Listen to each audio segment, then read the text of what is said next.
Justin Noir, lorsque vous regardez le fonctionnement de l'Assemblée nationale dans son volet administration, certains documents qui émanent de ce côté, on a vu à un moment donné des correspondances venant du président de l'Assemblée nationale adressées à notre président de l'Assemblée nationale du côté de la Centrafrique, un document qui est devenu viral à cette époque au niveau des réseaux sociaux. Beaucoup se sont insurgés de cette manière de fonctionner. Alors, avez-vous l'impression, sur le plan administratif, du côté de l'Assemblée nationale, de plus en plus, ça va dans tous les sens? Qu'est-ce qui fait problème? Le Cameroun va dans tous les sens. Et ce qui se passe à l'Assemblée nationale est illustratif, effectivement, de ce que je viens de dire, le Cameroun qui va dans tous les sens. Parce que l'Assemblée nationale, nous l'appelons souvent Auguste Chambre. Est-elle encore une Auguste Chambre? Est-elle une chambre qui convie la dignité? Non. Lorsque l'on regarde les faits, non.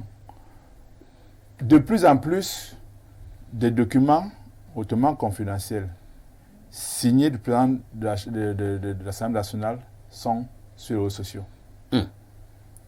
Cette porosité est indicatrice de la décrescence de l'administration parlementaire dans notre pays. Et ça montre clairement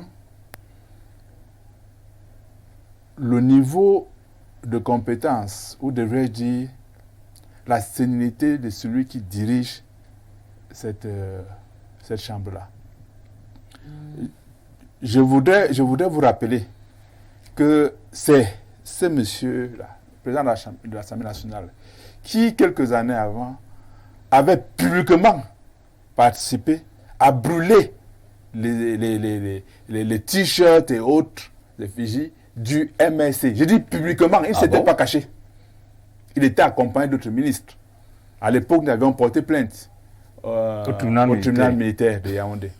Parce que, oui, nous interprétons ça comme un cas de terrorisme. Et nous évoquions à ce moment-là la loi contre le terrorisme de 2014. Parce que, oui, ils ont fait peur aux populations en brûlant de cette manière-là les t-shirts et tout de MSC. Donc, comment voulez-vous que tout un président de l'Assemblée nationale puisse poser un acte de terrorisme pareil, sans aucun rappel à l'ordre de sa hiérarchie? Parce qu'au Cameroun, il faut savoir que la hiérarchie du président de l'Assemblée nationale, c'est M. Paul Biya. S'il dit que tu n'es plus là, tu n'es plus là. Il faut éviter de faire croire que... Le président de l'Assemblée nationale au Cameroun est élu. Laissez ça. Ça, c'est les mots. Comment ça on laisse? Laissez ça, c'est les mots. Il est désigné. Vous le savez très bien comme moi. Moi, j'ai souvent suivi les élections à l'Assemblée nationale. Laissez, c'est l'heure-là. On fait quoi qu'il y a élection? Il n'y a aucune élection. Le président de fait Paul Biya décide dans sa chambre de qui sera président. Et non, comme il veut partir de leur parti majoritaire à l'Assemblée. Comme il veut partir, il s'entoure avec de ces vieux qui, comme lui-même, il fait tout pour qu'ils soient ensemble. Tu veux partir, tu te dis non, on est dans l'affaire, si on est tous ensemble, on va partir au même moment.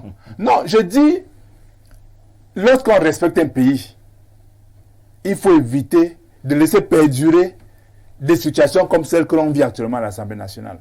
L'honneur de notre pays a été souillé. Pas seulement dans le cas de la RCA, il y a d'autres missions. D'autres faits où on s'est rendu compte que l'honneur de notre pays, à cause de l'Assemblée nationale, a été souillé. Je ne veux pas vous rappeler ce qui s'est passé au Parlement africain avec l'un de nos compatriotes, émanation du pouvoir en place.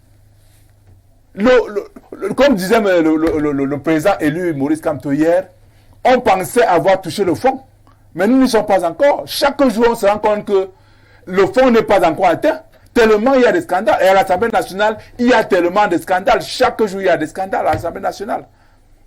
Et qui? Ça tourne autour de qui? De la première personnalité de l'Assemblée nationale. Et leur patron, leur grand patron, M. Paul Biya, ne fait rien. Merci beaucoup, Justin Noir.